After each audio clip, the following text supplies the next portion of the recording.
products, right? So we're going to talk today about our water-based epoxy.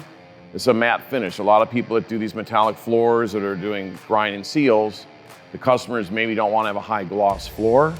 So we give them the options of using matte materials, right? So this is one of the matte materials. We're going to put that down on top of a glossy epoxy right now, so you'll be able to see what that looks like at the end. Very easy to work with. Again, this has a different mixing ratio. This is going to be 5 to 1. 5 parts A, 1 part B, okay?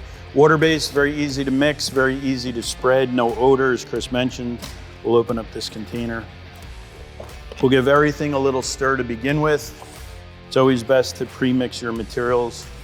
So we're gonna go with a... So there's a 5 to 1 mix? 5 to 1, right. 5 parts A, 1 part B.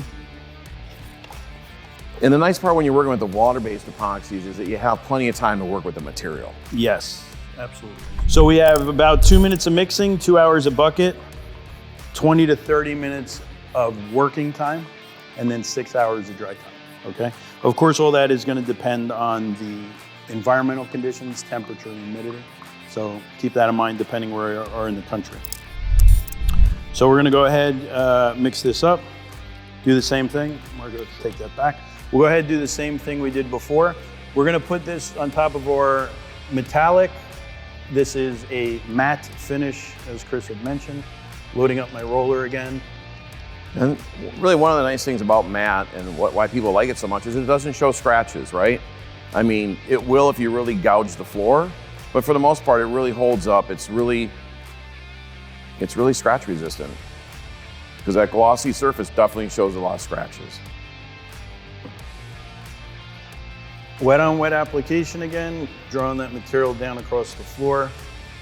As we mentioned, definitely the material will go further now that the roller has been saturated. And I could just go ahead and start to even that material out. And don't get alarmed, you didn't ruin your metallic, you didn't ruin your decorative finish. This will dry clear. And what I always tell everybody is before you go and do a whole floor with any of this material, make sure you make a small mock-up sample like we're doing on a board here, so you can see exactly how the whole floor is going to turn out from start to finish. So the customer's expectations are set properly when you're doing this, for a living. It's important that the customer knows what to expect. Now we're back rolling. So north, south, east, west, we're making sure that all the material is pushed into the floor. We're completely covering everything, keep the roller moving. We're not really creating any pressure on the roller, just letting the roller do the work. Now we'll do the back roll. And again, 1-inch overlap, very light, even pressure. Let the roller work for you. And we'll finish this board off.